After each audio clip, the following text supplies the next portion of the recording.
Assalamualaikum warahmatullahi wabarakatuh. Perkenalkan, nama saya Livia Sania dengan NPM A1L020004 dari kelas 1B Prodi Bimbingan dan Konseling.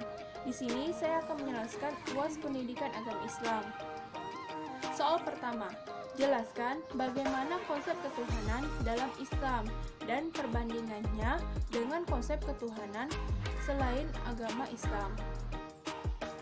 Jawabannya, dalam konsep Islam, Tuhan disebut dengan Allah dan diyakini sebagai Zat Maha Tinggi yang nyata dan esa, pencipta yang maha kuat dan maha tahu, yang abadi, penentu takdir, dan hakim bagi semesta alam.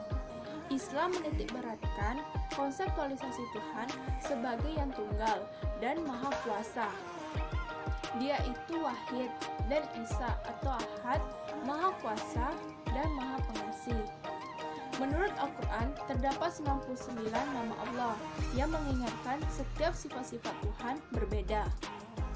Semua nama-nama tersebut mengacu kepada Allah yang mengingatkan bahwa nama Tuhan yang maha tinggi dan maha kuat. Di antara 99 nama Allah yang paling terkenal dan paling sering digunakan adalah yaitu Maha Pengasih atau Ar-Rahman dan Maha Penyayang atau Ar-Rahim. Perbandingan konsep ketuhanan dengan agama selain Islam adalah kata Tuhan bukanlah oknum yang disembah, melainkan gelar. Dalam Alkitab, kata Tuhan disebut dengan Yahweh. Selain itu, dalam agama lain, Tuhan itu ada dua atau lebih dan bisa dilihat dan diraba. Soal kedua, jelaskan apakah istilah manusia dalam Al-Quran dan bagaimana fungsi dan kedudukan manusia dalam Islam. Dalam Al-Quran menyebutkan manusia dalam 3 istilah, yaitu pertama, insan, yang artinya sebagai jinak, harmonis, dan tamak. Kedua, basyar, yang artinya penampakan sesuatu yang baik dan indah. Manusia disebut basyar karena kulitnya yang tampak dengan jelas. Dan ketiga, Anas. Dalam Al-Quran, manusia disebut Anas karena manusia merupakan makhluk sosial dengan karakteristik tertentu. Fungsi dan kedudukan manusia dalam Islam, yaitu mempelajari ilmu Allah, yaitu Al-Quran, dan mengajarkan ilmu Allah, dan ilmu dipergunakan untuk dirinya dahulu, kemudian dapat membudayakannya. Selain itu, kedudukan manusia adalah konsep yang menunjukkan hubungan antara manusia dengan Allah dan dengan lingkungan. Hubungan manusia dengan Allah adalah hubungan makhluk dengan Khalik-Nya. Secara moral, manusia mempunyai kewajiban kepada Allah sebagai Khalik-Nya karena telah memberikan kenikmatan yang tak terhitung jumlahnya. Soal ketiga, jelaskan ciri-ciri orang beriman dan bertakwa serta jelaskan korelasi antara iman dan takwa dalam kehidupan.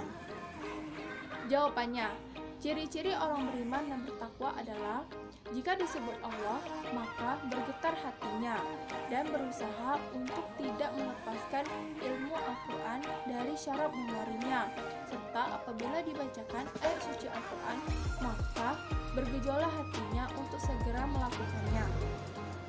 Kedua, senantiasa bertawakal. Ketiga, tertib dalam melaksanakan sholat dan selalu menjaga pelaksanaannya. Keempat, menghindari diri dari perbuatan atau perkataan yang tidak bermanfaat.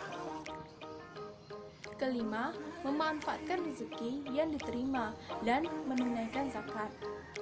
Korelasi antara iman dan takwa dalam kehidupan merupakan dua hal yang tidak dapat dipisahkan. Orang yang bertakwa adalah orang yang beriman, yaitu yang berpandang dan bersikap hidup sesuai dengan ajaran Allah.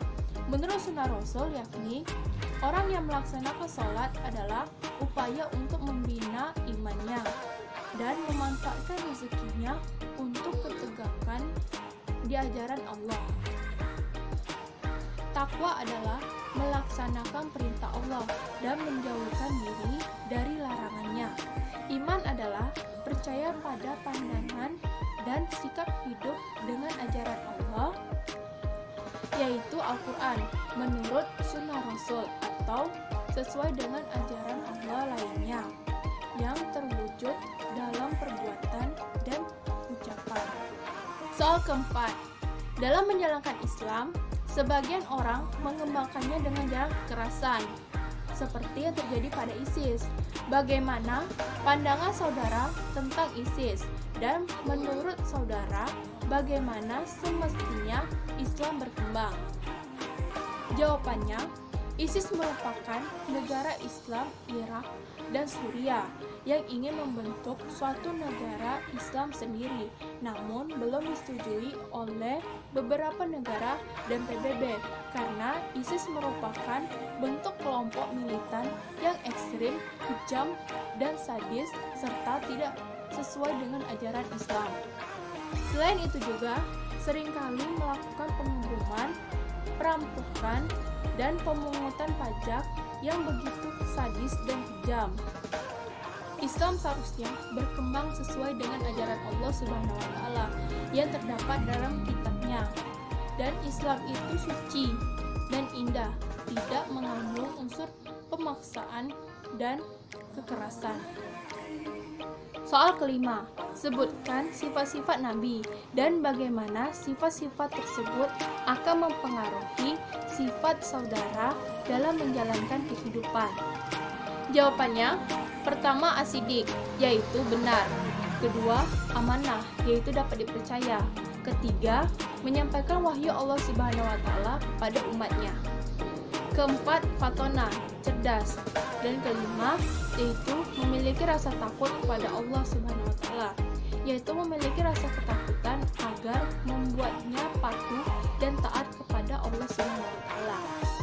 Dari sifat-sifat tersebut berpengaruh dalam kehidupan karena jika kita memiliki sifat-sifat tersebut, maka kita akan selalu melakukan sesuatu dengan baik, aman, sehingga membuat orang-orang yang berada di dekat kita merasa aman dan percaya kepada kita, sehingga membuat hidup kita lebih aman dan damai, dan selalu mengingat bahwa Allah Subhanahu wa taala selalu mengawasi kita, sehingga membuat kita taat dan patuh pada ajarannya.